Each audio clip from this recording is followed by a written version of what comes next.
ഉദ്ഘാടനത്തിന് പിന്നാലെ മത്സരങ്ങൾക്ക് തുടക്കമായിട്ടുണ്ട്. വേദി 7 മന്ദാരത്തിൽ നിന്ന് അക്ഷയ കൃഷ്ണാനന്ദാണ് ചേരുന്നത്. അക്ഷയ, ഇപ്പോൾ ഓരോ വേദികളിലായി ഏതൊക്കെ മത്സരങ്ങളാണ് അരങ്ങ് തകർക്കുന്നത്?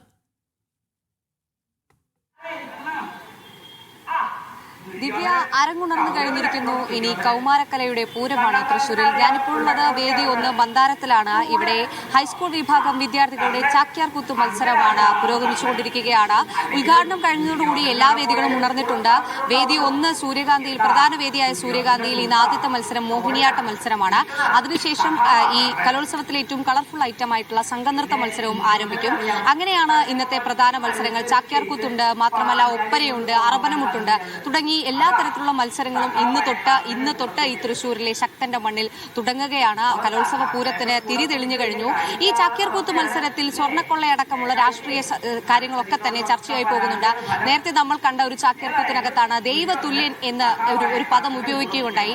അതായത് രാഷ്ട്രീയപരമായിട്ടുള്ള എല്ലാ കാര്യങ്ങളെയും ഉൾക്കൊള്ളിച്ചുകൊണ്ടിട്ടുള്ള മത്സര ഇനങ്ങളാണ്. ഓരോ മത്സര ഇനങ്ങളിലും ആ രാഷ്ട്രീയം എന്താണ്, നിലവിലെ രാഷ്ട്രീയം എന്താണ്, നിലവിലെ സ്ഥിതി, രാഷ്ട്രീയ സ്ഥിതി എന്താണ്, ലോകത്തിലെയും രാജ്യത്തിലെയും കേരളത്തിലെയും എല്ലാ തരത്തിലുള്ള രാഷ്ട്രീയ കാര്യങ്ങളും എല്ലാം തന്നെ വിവരമടക്കം തന്നെ ഇവിടെ വിശദമാക്കുന്നുണ്ട്. ഓരോ മത്സര ഇനങ്ങളും അത്രമേൽ പ്രത്യേകത ആർജിക്കുന്നത് അങ്ങനെയാണ് ദിവ്യ.